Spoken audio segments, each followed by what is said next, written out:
Hello and welcome to Sharing in Success, how to compensate your team through revenue sharing.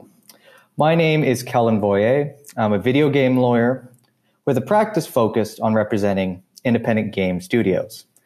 And as part of this work, I'm frequently called on to create revenue sharing structures. And what I've noticed throughout my time doing that is that there isn't a huge amount of understanding in the industry about different types of revenue share structures that are available, and as well some key considerations that they should be taking into account when coming up with a revenue sharing structure. So let's first start with what a revenue sharing structure is. It's a legal agreement, or it could be a corporate structure where each person gets a percentage of game profits. So we're talking about each person who's involved in the development of a video game, whether it's a coder or a sound person, gets a percentage of game profits. And you wonder, what's the purpose of this? What can it achieve? I think it achieves two key purposes. The first is that it incentivizes the development team by providing a chance to participate in the game's success. This is especially helpful if you're trying to recruit people to work on a game in a very competitive, job market. By providing this additional financial incentive where they could earn theoretically astronomically more than a regular salary would be through a revenue share structure. I think it really allows you to bring on key people with a lot of talent to work on your game. So I think there's certainly an incentivization element here. Also, though, and I think this is really important for independent game studios, is that the revenue sharing structure helps decrease the studio's financial outlay by supplementing immediate compensation with the revenue share. The reality is, with a lot of our clients, that they don't have a huge amount of money to put into the development team. So they need to come up with a way to pay people what their market rate is, but to do it in a different way than just straight cash. And I think the revenue share obviously can come in and serve that purpose. So if the studio if the studio is faced with someone who would like $50,000, which the studio maybe can't afford, then maybe it's $25,000 cash with this 5% revenue share on top. So the revenue share can come in and supplement what the studio could otherwise not afford to pay. So I think there is that second benefit. And as I noted earlier, there's this chance of earning exponentially more through the revenue share than an increase in salary anyway. So together, I think there's great value in these two purposes of a revenue share structure. This incentivization, it can help with hiring, and then as well supplementing what the studio's actual financial means are with the revenue share portion. So what are these revenue sharing structures? I consider there to be two common revenue sharing structures, but of course with an asterisk. I am a lawyer, so there's always a qualification. I think creativity is the limit. There's lots of permutations possible of these structures, but even though our clients love to come up with incredibly complex structures almost all the time, simplicity is often easiest to create and understand, and plus cheapest. Usually a lawyer's going to have to write a plan, and so there's a cost component with the more complex structures anyway. But I think simplicity is core here because you need to understand the plan and how it's administered, but also people that are receiving it, that you're trying to incentivize through the plan, need to understand it as well. So I think that simplicity is a really key guiding rule when you're coming up with any revenue share structure. So let's talk about the two core types, the two common revenue sharing structures. The first of which is the revenue sharing agreement. The second, which is the same kind of structure in the sense of you are distributing revenue, but it's different in that it's equity-based revenue share. So we'll talk about each of these now in turn, and hopefully you'll have a better understanding of what each involves. So let's touch on the revenue share agreement. This is a written agreement between the studio and each developer where the studio agrees to pay a percentage of game profits to the developer. And importantly, it takes the form of a royalty. And these grants can be on a one-on-one basis, or they can be done in a different way. But let's look at the one-on-one. In the one-on-one basis, it's going to be something along the lines of following commercial release, the company, the studio will pay somebody, me in this case, a percentage of the game net revenue. Now, we'll talk a bit about what net revenue means. We'll talk a bit about what net revenue means in a bit, but know that it can be on a one-on-one basis. Or it could be, as you saw on the slide I just skipped ahead to, or it can be based on a set-aside pool. And what do I mean by that? The pool is a percentage of the game net revenue that's allocated among all the participants.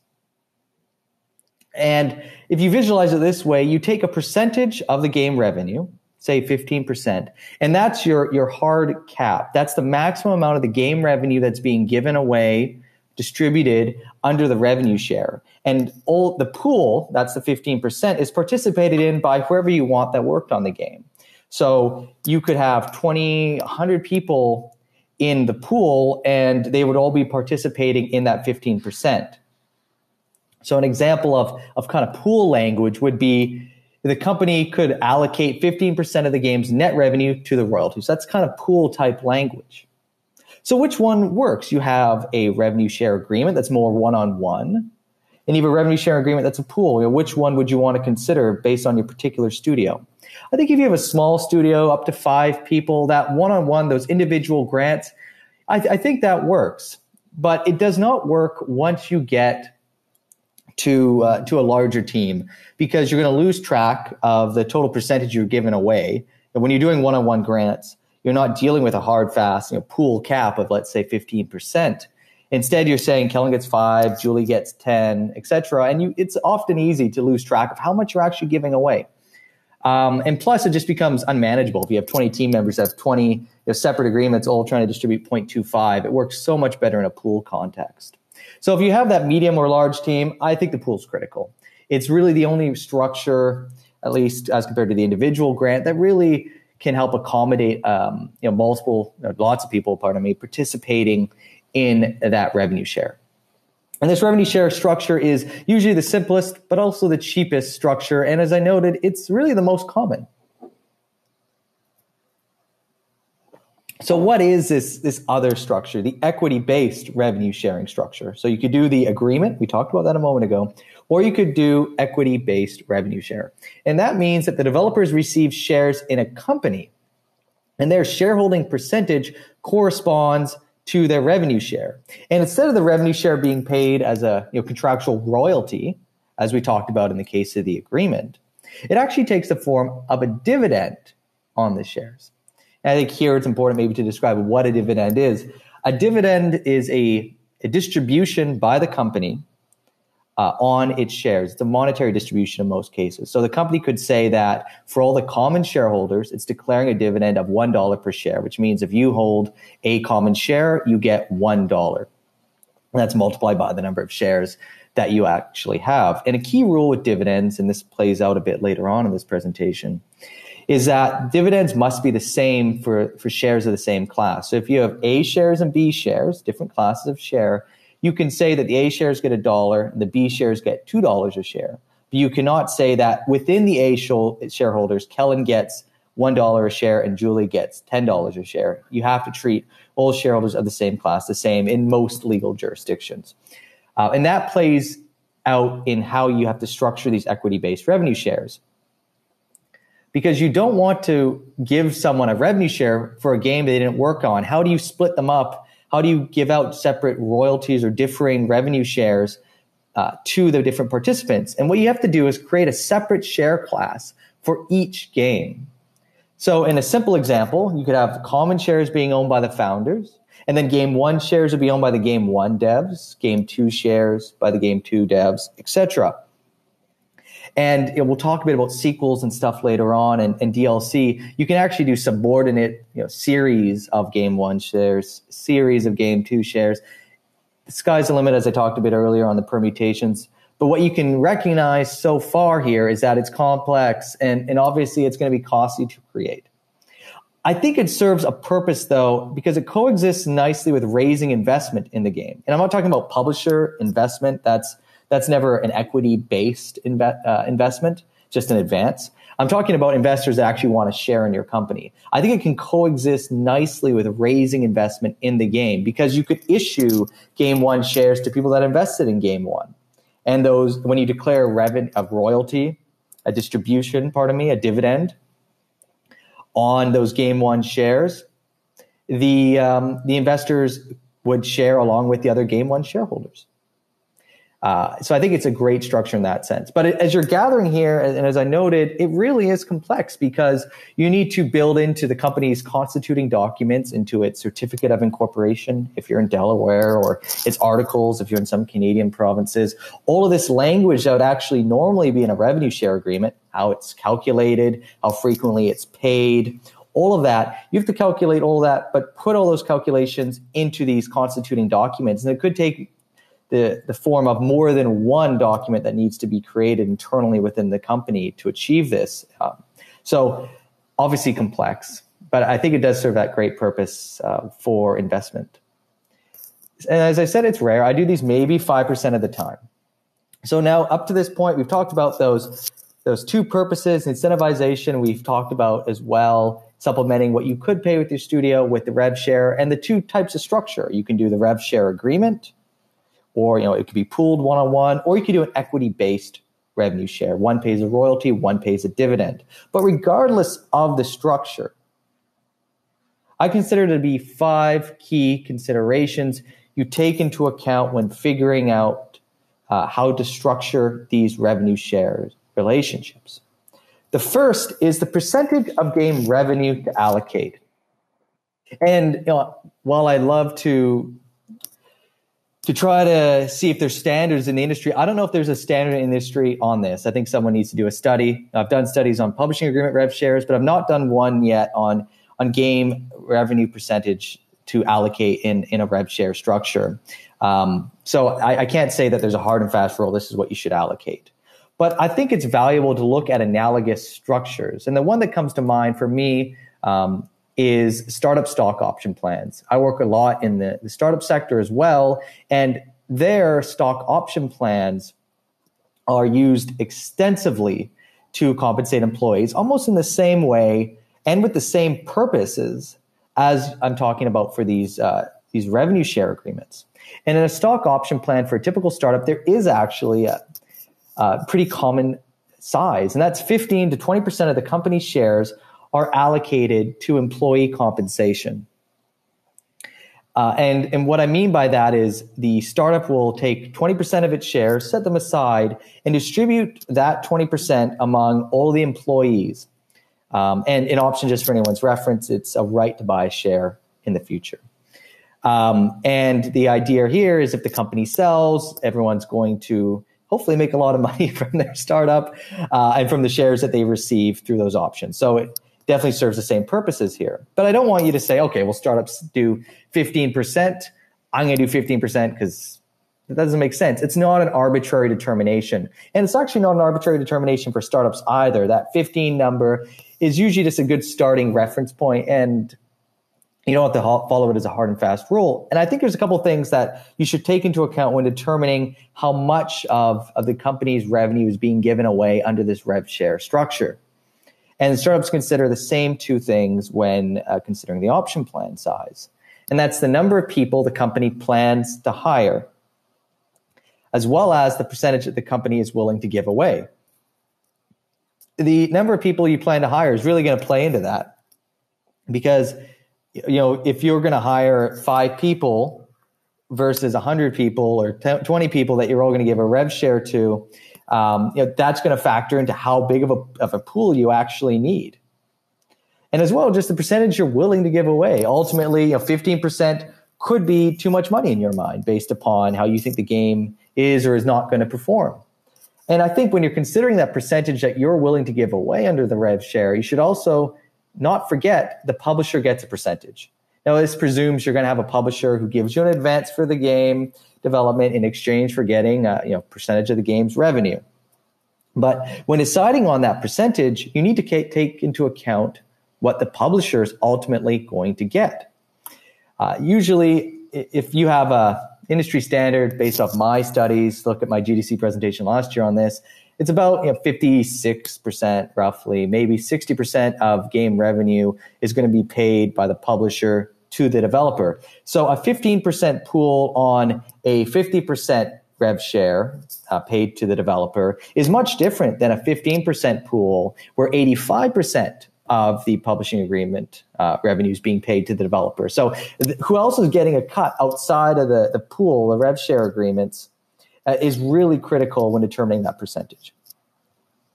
And I know I'm using the word rev share agreements here, but I'm really talking about these revenue share structures. So all of these things also apply to the equity-based revenue sharing as well.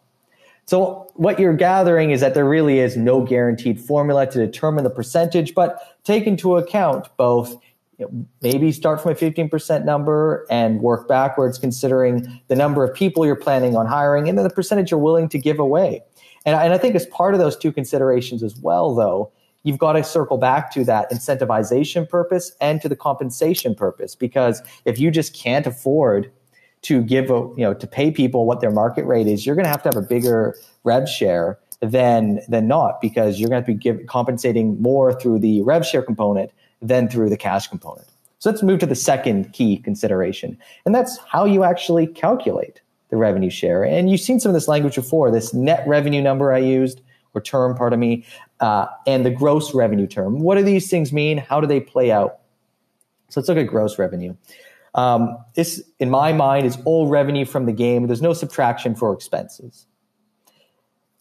And I consider this to be dangerous because there actually is a risk that you won't have the funds to pay. In theory, there's a chance that your expenses could exceed the amount of money you have coming in, especially if your game's not that successful, such that you're going to have an obligation to pay a rev share based on gross revenue, but in reality, that money does not exist in the company's bank account. So almost always, I believe the calculation should be based on net revenue. And net revenue, I consider it to be game gross revenue, all the money coming in from the game that you get, minus platform fees, returns, chargebacks, publisher payment, taxes.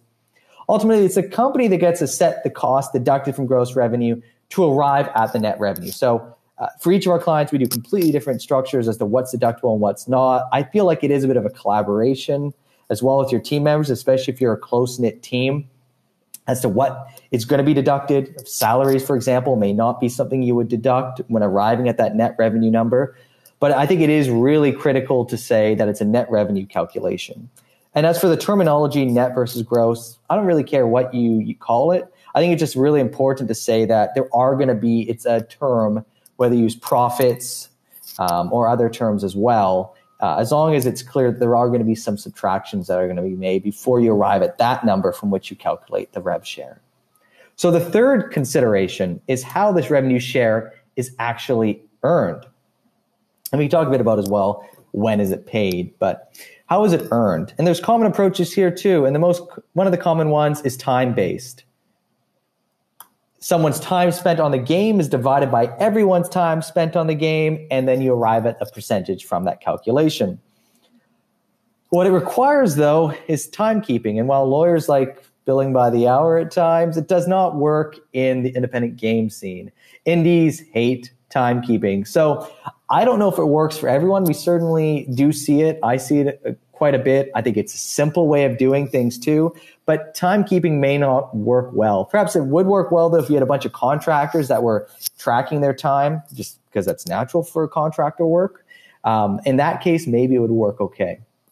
A different approach, other than time-based, is milestone-based, where you grant a person a particular percentage, but it's subject to completion of a milestone.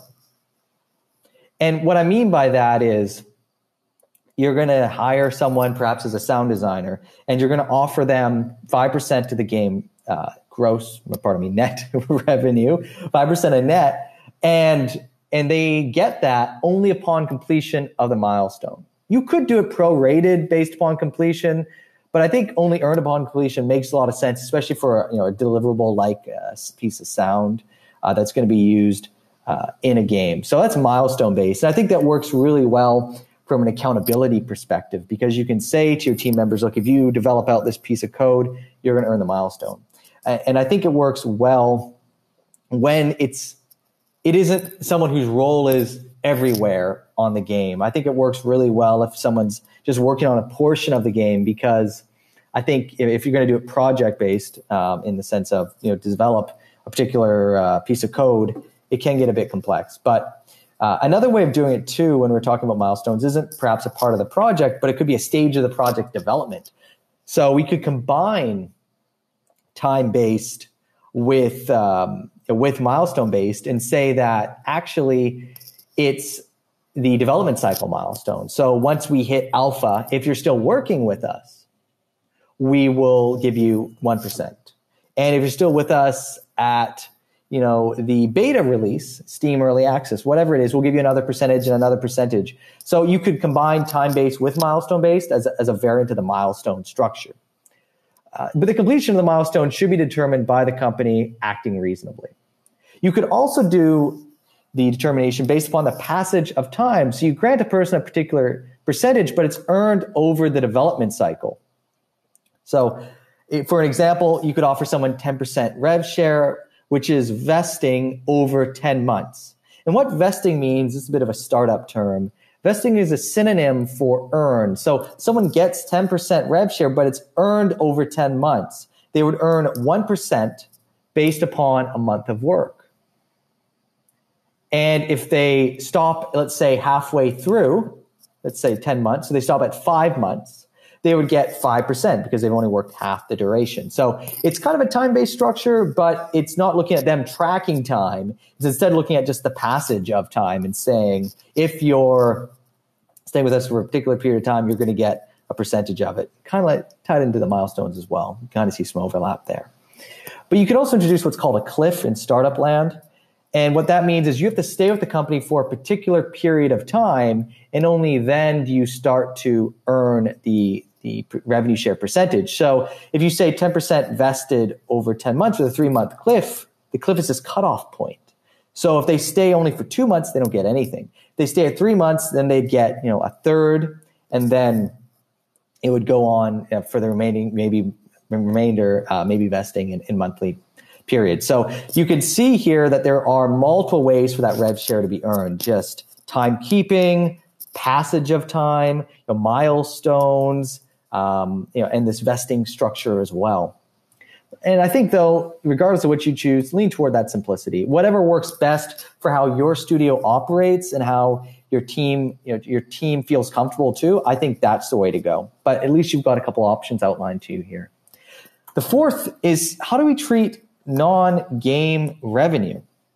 And what do I mean by non-game revenue? I'm referring to downloadable content, to merch, to sequels. How do we deal with that within these revenue share structures? And to be honest, some of the structures work in a way that can accommodate these things. But I'll say that equity-based revenue share has a lot of trouble dealing with DLC and merch. Sequels, we'll talk about that in a second. So what do you do with these? Do we include them or do we exclude them from the revenue share? On a high level, a simple rule is the developer should only be included in the royalty for merchandise, for DLC, only if they worked on that content. But the tracking and calculations can get complicated quickly for these additional sources of revenue. So let's start with DLC and merchandise. I think it's important to treat each of these revenue sources as a separate calculation. So in the revenue share agreement, you would say that the people that worked on the DLC and the people that worked on creating the merchandise, they would have a separate revenue calculation and would be paid out among those people. That's kind of high level how you do it. But it doesn't work well in an equity revenue sharing structure. And this goes back to that dividend rule, a bit complicated, I know, that I described earlier, because people are all going to have the same share class. So you can't change the dividend that's going to be paid to those people of the same share class. So it's hard to have secondary revenue source calculations, if not impossible, to have secondary revenue separate revenue share calculations within shares of the same class. There's a series way of doing it where you create a secondary class of share, but super complicated. So I think ultimately, if that's something you're considering, probably like most people lean toward a rev share agreement. And what about sequels? And my rule is always create a new revenue sharing agreement, plan, or share class for those sequels. There's no point in using the same agreement because your percentages are going to vary, the team's going to be different. I don't think it makes sense. The fifth and final set of considerations is what to think about concerning termination of the revenue share agreement.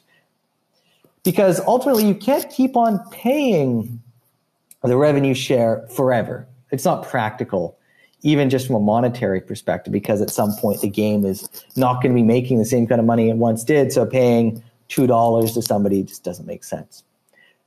You could set the revenue share to be fixed duration. For example, 5 years. Pretty simple. You're going to get paid this for a period of 5 years following commercial release. You could also do it based upon a monetary cap. So until $100,000 in royalties is distributed among all of the participants. The best, I think, is actually mixed, where you say it's until the earliest stock, 5 years, or a certain a certain dollar figure in royalties are distributed. So I think that's probably the best way to plan for termination. And this duration and this monetary number, they're just examples. They're not anything to follow. And I think that's probably the best way to do it. One thing to avoid, though, and one thing we are avoiding here with this language is to avoid a perpetual term, because you just can't have this going on. As I said, it's not practical to be looking at 20 years from now paying out some rev share. So plan for termination, because ultimately it may need to end. And let's talk about situations where it actually may need to end. Well, if the company is bought or the game is bought, then the revenue share should terminate. We have had clients that sell their game and the acquirer doesn't want to deal with the revenue share. They want to be able to monetize the game however they see fit without any baggage from the former studio.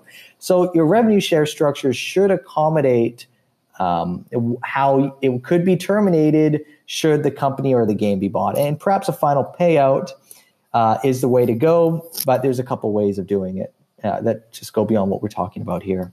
You should also, though, plan for hard financial times. It sucks to say, but that's something you have to do. What if the company can't pay or it's harmful to pay? And by harmful to pay, I mean the company could be in a tight financial spot where paying that revenue share could be detrimental and cause it to have not enough funds on hand to keep on paying its own payroll. So there may need to be a clause built in there to address these situations. Now, I don't think the company can't pay or it's harmful to pay. I don't think they're often a cause for termination. But the company should be able to delay payment until it's able to, acting reasonably. So I think in these agreements, it's great to have a clause that says if it's harmful for the company to pay, it would cause the company to go bankrupt if they pay, that the company can delay that payment until, acting reasonably, it can make the payment, and perhaps there's an interest component, something like that to it. But admittedly, there is an element of trust involved in this structure. So I think it really requires a cohesive team and some trust there. So to summarize, I consider there to be two types of plan you should look into. The revenue sharing agreement, which could be an individual grant, or it could be a pool, or the equity-based revenue sharing. 95% of the time, I would say that the revenue share agreement is best. And you should create a percentage royalty pool based on your hiring plans. Whether you're actually doing the pool structure or you're just doing individual agreements, you should be saying, we're going to set aside a certain percentage, and that's going to be paid out among everyone who's participating. And then consider how that percentage is vest. Is it hourly, milestone, passage of time, some hybrid? These are all things you need to consider. And then as well, consider downloadable content, merchandise, how those are addressed in the plans, but split those sequels out to a new plan. And then finally, plan for termination. Is there an end date? Is there a payout cap? And consider that delayed payment clause as well. So that's it for the presentation. My contact info is here, and I'm glad to answer any questions. Thank you.